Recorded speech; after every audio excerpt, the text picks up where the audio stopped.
Let's talk then about the instrument panel. Most interesting parts of the instrument panel, we'll start on the left. We have an ignition switch that controls the engine ignition. So when it's off, the engine cannot run, no spark to the cylinders.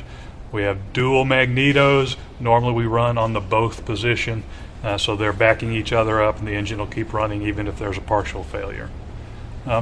Across the top of the instrument panel is the primary flight control instruments, flight and navigation. We have an altimeter, an airspeed indicator, a turn and bank indicator that the pilot can use as a navigational instrument as he flying straight and level, is he coordinated, a vertical speed indicator, and then a vacuum suction gauge which reports how well the power is performing that powers your gyroscopic instruments.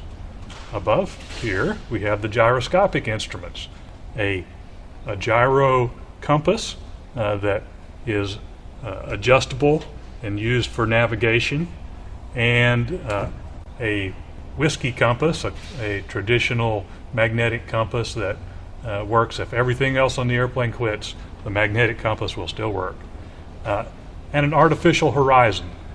These two instruments are driven by gyroscopes, and they need power to run those gyroscopes. This gauge tells you that you're getting good power so that you can believe the readings that you're getting from your gyroscopic instruments. And we have a clock, because I mentioned fuel and time. Fuel time calculations are very important in an old-fashioned airplane, so you don't run out of fuel unexpectedly. So next, let's talk about the engine instruments. This row here are engine instruments. Primary importance is the RPM, how fast the engine is running.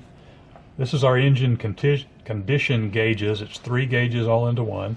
We've got oil temperature here, and you can see we have the green zone, the good zone marked, so the pilot can just look and see if his needle's in the green. He doesn't have to read the number. Everything else is fine. This part of the gauge here is fuel pressure. It has a green zone. And this is oil pressure, and it has a green zone. And here we have cylinder head temperature.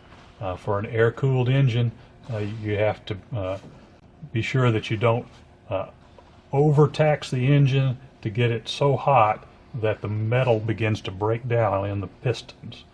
So you keep your engine temperature within this green gauge, you're good to go. If you get too hot, then you need to ease back your power consumption and change your plan.